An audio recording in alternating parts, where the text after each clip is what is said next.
All right, here is our last lesson, lesson 0.5, tips for success. Here is our objective. I can explain ways I can help myself be successful in a modern math workshop. The goal for you during modern math workshop is to feel like this, to feel like a rock star because you have got it in check.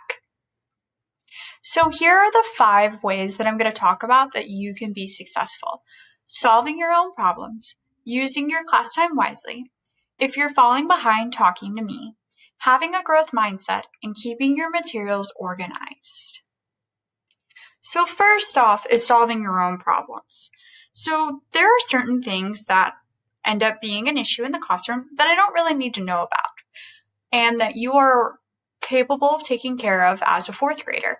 So, for example, if your Chromebook needs to be charged, that's something you can take care of yourself. You can get your charger, or you could use a charger that's in a wall. You could ask a classmate if you could borrow their charger. So there are chargers available. You can take care of that without letting me know. If your headphones aren't working, that's something that you can solve on your own. You could get a spare pair, or you could go ahead and just turn your volume down really low if you really have to, but I don't have to know about it. If you forgot a material, go get your material. We don't need to hear about it. Just go get it, solve your problem, and remember next time to get it. Needing a page number, all that stuff's on Canvas for you. So you don't need to come ask me what page something is on. It's all there for you.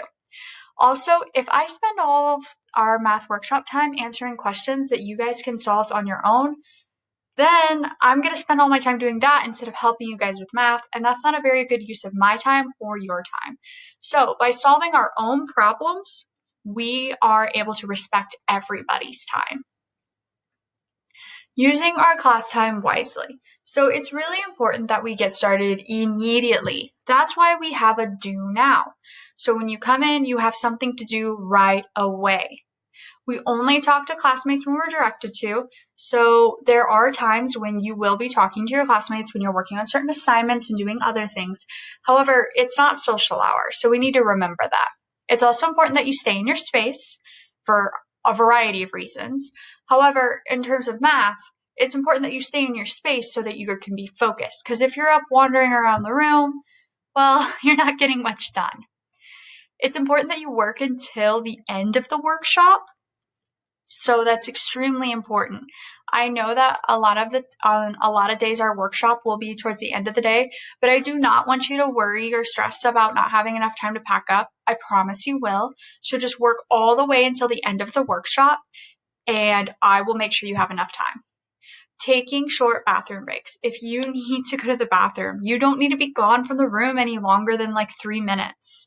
It's really important that you take care of that stuff quickly so that you can get back on track. It's also important to do your best to not be distracted. I know sometimes it's really hard to not get distracted. Trust me, I'm human, I know. However, it's really important that you do your best to try not to get distracted. And if it's something that you need help with, you can always talk to me, and we will try to find a solution to help you stay on track.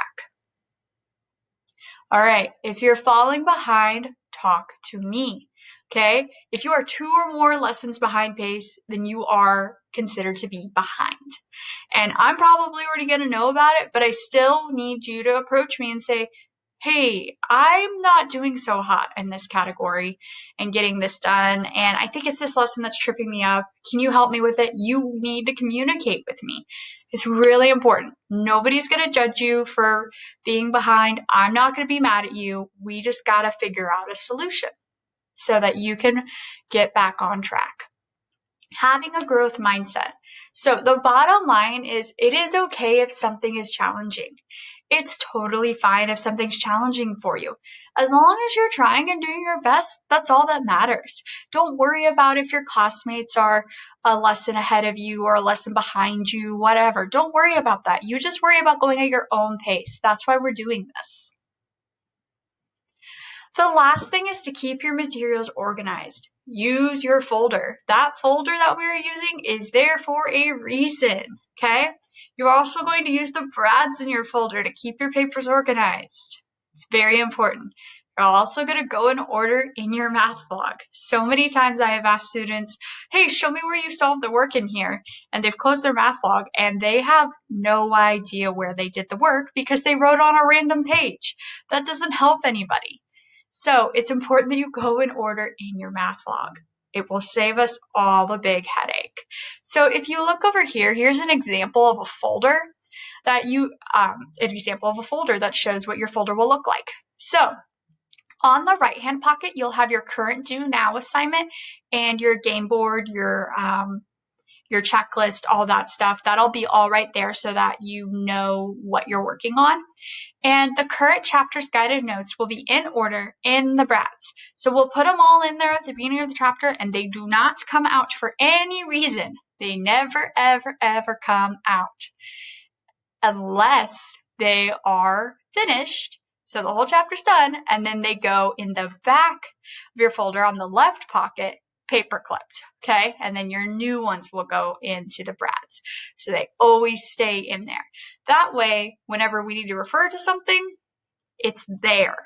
Also, one of the reasons why we're going to keep our previous chapters paper clipped is so that, for example, if you need to go back and look at rounding, which is something that we're going to do several times throughout the school year, you can just flip back to your original notes about rounding and it's all right there for you. So it's to help make your life easier. That's the whole point of this. So if you can keep up with these things, you can be successful. Also, it's really important that if you are struggling with any of these things, you let me know and I will do what I can to help you be successful, because the goal is for you to feel like a rock star while you are being in our modern math workshop.